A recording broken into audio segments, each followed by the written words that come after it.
Hello everyone, welcome back to my channel. This is Deepti. ఎలా ఉన్నారండి? అందరూ బాగున్నారా? మేమైతే చాలా బాగున్నామండి. మీరు ఎలా ఉన్నారు అన్నది కామెంట్ సెక్షన్లో తప్పకుండా కామెంట్ చేయండి.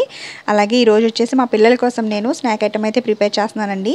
ఇది వచ్చేసి ఒక 10 or 15 days వరకు అయితే మనకు స్టోర్ ఉంటుంది. అది పచ్చి శనగపప్పుతో నేను వచ్చేసి కారం శనగపప్పు అయితే ప్రిపేర్ చేస్తున్నాను అనమాట. సో ఆ రెసిపీని ఈరోజు మీకు షేర్ చేస్తున్నాను. ఎందుకంటే మనం స్కూల్స్ అయితే స్టార్ట్ అయిపోయినాయి కదా, సో ఖచ్చితంగా స్నాక్స్ కోసం వెతుక్కుంటూనే ఉంటాము. సో అందుకని చెప్పి నేనైతే మా పిల్లల కోసం ఈ స్నాక్ ఐటమ్ అయితే ప్రిపేర్ చేస్తున్నాను. ప్రిపేర్ చేస్తూ మీతో షేర్ చేసుకుంటున్నాను అనమాట. దీనికోసం అయితే ముందుగా నేను పచ్చిశనగపప్పు అయితే ఉంటాయి కదండి, పచ్చిశనగపప్పుని 1 కప్ వరకు తీసుకున్నాను అనమాట. యాక్చువల్గా మెజర్మెంట్ ఏం చూపించలేదు, నేను నార్మల్గా తీసేసుకున్నాను. తీసుకున్న తర్వాత మనం వాటిని అయితే ఒక 2 నుంచి 3 సార్లు నీట్గా వాష్ చేసుకోవాలి. మనకు అలవాటే కదా, ఏదన్నా చేసేటప్పుడు నీట్గా వాష్ చేసుకుంటాము. సో అలాగే నేను వచ్చేసి 2 నుంచి 3 సార్లు అయితే నీళ్ళు బాగా వాష్ చేసుకున్నాను అనమాట వీటిని. ఆ తర్వాత వీటిని అయితే ఖచ్చితంగా నానబెట్టుకోవాలండి. ఒక 4 to 5 hours పాటు ఖచ్చితంగా నానబెట్టుకోవాలన్నమాట.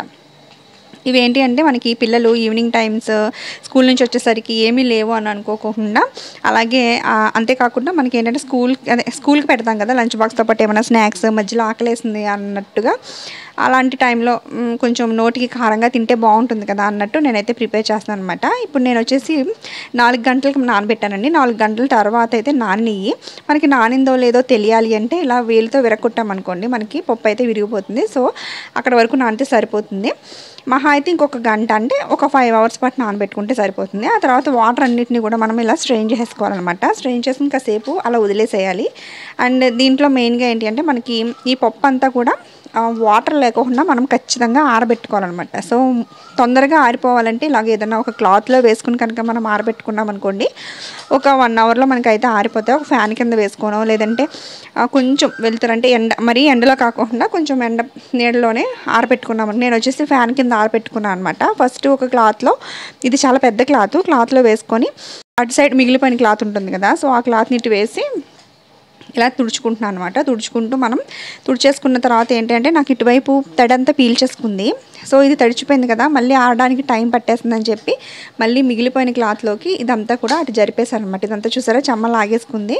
సో ఇలా చెమ్మ లాగేసుకున్న తర్వాత నేను అటువైపు పొడిగా ఉంది కదా, సో ఈ పప్పులన్నింటినీ కూడా అటువైపుకి అలా పెట్టేసి స్ప్రెడ్ చేసేసి నేను ఒక 1 hour పాటు అలా వదిలేసాను అనమాట.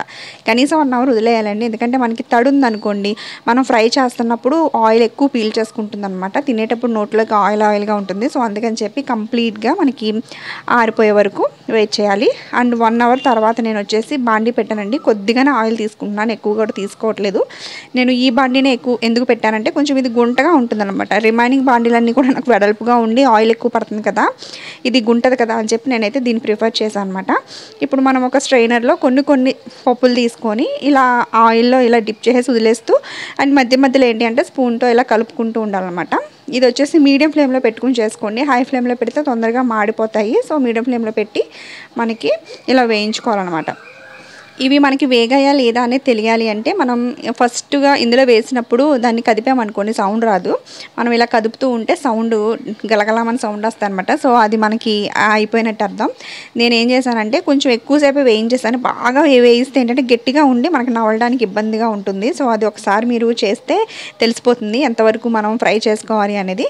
ఇప్పుడు ఫైనల్గా మొత్తం అన్నీ ఫ్రై చేసిన తర్వాత నేను ఏం చేశానంటే కొంచెం సాల్ట్, కొంచెం కారం వేసుకున్నాను. మీరు చాట్ మసాలా కూడా యాడ్ చేసుకోవచ్చు, అది మీ ఇష్టం అనమాట. అండ్ అలాగే పెట్టేయచ్చు, లేదు అంటే ఇలా అటుకుల్లో కలిపి వేస్తూ ఉంటాను అనమాట. మా బాబుకి ఇష్టం ఇలాగ. ఉత్తి అటుకులు కొంచెం చప్పగా ఉంటాయి కదా, సో వీటిని వేసామనుకోండి అవి కలుపుకొని చాలా ఇష్టంగా తింటారు. అండ్ ఎక్కువ తిన్నా కూడా కడుపు ఉబ్బరం అది ఉంటుంది కదా, సో ఇలా అటుకులతో కలిపి వేస్తే బాగుంటుంది కదా అని నేనైతే ఇలా వేసి స్నాక్స్ కింద ఆఫ్టర్నూన్ లంచ్ బాక్స్లో పెడుతూ ఉంటాను అనమాట. అంటే ఈవినింగ్ 3 o'clock అలా స్కూల్లో తింటూ ఉంటారని చెప్పి. సో అదనమాట, నేనైతే ఇలా చేసి పెడుతున్నాను. ఇప్పుడు ఇలా మనం ప్రిపేర్ చేసుకున్నవి ఏంటంటే ఏదైనా ఒక గ్లాస్ కంటైనర్లో స్టోర్ చేసుకున్నాం అనుకోండి, మనం ఫ్రిడ్జ్లో పెట్టే పని లేదండి, బయటే పెట్టుకోవచ్చు. 15 days వరకు ఫ్రెష్గా చక్కగా ఇలాగే కర్రకర్రలాడుతూ ఉంటాను అనమాట. సో ఈరోజు వీడియో అయితే ఇదండి. నచ్చితే ప్లీజ్ లైక్ చేయండి, షేర్ చేయండి, సబ్స్క్రైబ్ చేయడం అసలు మర్చిపోవద్దు. కొత్త వాళ్ళు ఎవరైనా ఉంటే కనుక ఒకసారి వీడియోస్ చూసి ఫాలో అవ్వండి. Thanks for watching. Please subscribe my channel. Thank you.